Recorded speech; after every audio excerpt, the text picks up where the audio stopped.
ओम श्री गुरुवे नमः। गुरुर्ब्रह्मा गुरुर्विष्णु गुरुर्देवो महेश्वरः। गुरु साक्षात् परम ब्रह्म तस्मै श्री गुरुवे नमः। ओम शांति शांति शांति। श्वेता स्वतर उपनिषद, जिसकी व्याख्या स्वामी अखंडानंद सरस्वती जी की है। प्रवचन 9 है। विषय है जगत कारणता के विकल्प और समाधान। बात चल रही थी जगत का कारण क्या है। फिर बोले, भाई हमारे कश्मीरी शैव जो हैं वे जब अपने को ईश्वर रूप में अनुभव करते हैं तब यही कहते हैं कि हमने यह सृष्टि बनाई है, हम सबको धारण करते हैं, हमारे अंदर सबका प्रलय होता है, यह सब हमारा संकल्प है, हमारा विमर्श है। बोले, जब वे ऐसा बोलते हैं तब देह को मैं करके नहीं बोलते भला। उनकी दृष्टि में जो उनका मैं है उसको तो देखो। जैसे कोई हिंदू कहता है कि मैं मनुष्य हूँ तो वह अपने हिंदुत्व अभिमान से ऊपर उठकर मनुष्य की दृष्टि से बोलता है। ठीक इसी प्रकार जब ईश्वर की भावना करने वाले लोग यह बोलते हैं कि मैंने सृष्टि बनाई है और मैं धारण कर रहा हूँ और मेरे संकल्प से प्रलय होता है, तो उस समय वह अपना मैं हड्डी मांस चाम वाले शरीर में नहीं, इंद्रियों वाले शरीर में नहीं, मन बुद्धि वाले शरीर में नहीं, सुख दुख के भोक्ता शरीर में नहीं, कारण शरीर में नहीं, बल्कि स्वयं अपने में माया की उपाधि आरोपित करके और उस उपाधि से तादात्म्यपन्न होकर अपने मैं को शिव के साथ जोड़कर बोलते हैं। वेदांतियों की बात जरा इससे न्यारी है, वह बाद में सुनाऊंगा। यह वेदांत की बात नहीं है कि मैंने सृष्टि बनाई है और मैं इसको धारण कर रहा हूँ। संकल्प तो अंतःकरण में होता है और तुम अंतःकरण वाले हो, तब तुम जीव ही हो। बोले कि मैं छोटे अंतःकरण वाला तो नहीं हूँ। ठीक है, तुम बड़े अंतःकरण वाले हो, समष्टि अंतःकरण तो है तुम्हारा, लेकिन यह एक प्रकार की कल्पना ही है कि जब आंख बंद करके आदमी बैठता है और यह सोचने लगता है कि मैंने सृष्टि बनाई है। अच्छा भाई, व्यष्टिकर्ता तो नहीं हो पर समष्टिकर्ता तो हो ना।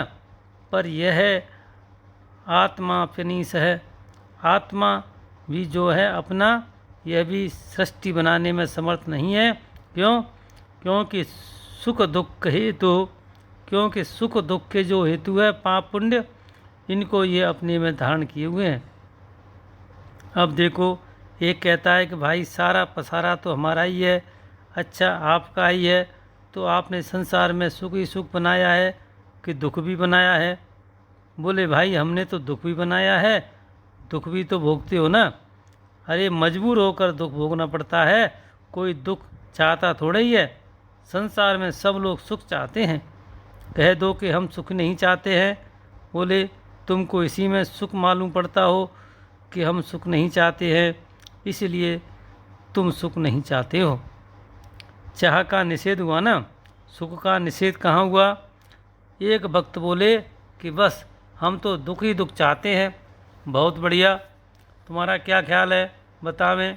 ख्याल यह है कि जब जब हम दुख चाहते हैं और हमको दुख मिलता है, तब तब भगवान हमारे सामने आते हैं, हमको भगवान मिलते हैं, और जब भगवान मिलते हैं तब बड़ा सुख मिलता है।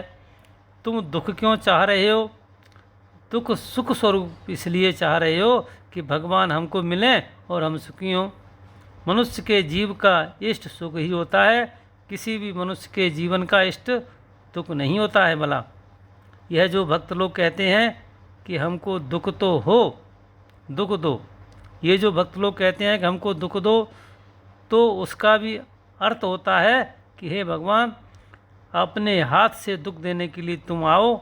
हाँ, तुम आओ, चपत भी मारो तो तुम मारो, गला भी दबाओ तो तुम ही अपने हाथ से दबाओ, जिससे हम तुमको देख देख कर खुश होते जाएंगे और तुम्हारी चपत खाते जाएंगे, आनंद में मग्न रहेंगे। तुम मार देना, हमको कोई परवाह नहीं है। तो इसमें क्या है कि मनुष्य भी इसमें क्या है कि इसमें भी मनुष्य का इष्ट सुख ही है। जब कुंती बोलती है विपदः सन्तु नः शश्वत् तत्र तत्र जगद्गुरो भवतो दर्शनम यत् स्यात् अपुनर्व दर्शनम। हे प्रभु, हमारे जीवन में हमेशा लगातार विपत्ति ही विपत्ति आवे, जगह जगह विपत्ति आवे, हमेशा आवे, लगातार आवे। बोले करे कुंती तू विपत्ति क्यों चाहती है? बोली भवतो दर्शनम यत् स्यात्, जब विपत्ति पड़ती है तब तुम्हारा दर्शन तो होता है। दुर्वासा साप देने के लिए आए और भगवान आ गए, युद्ध हुआ, भगवान आ गए।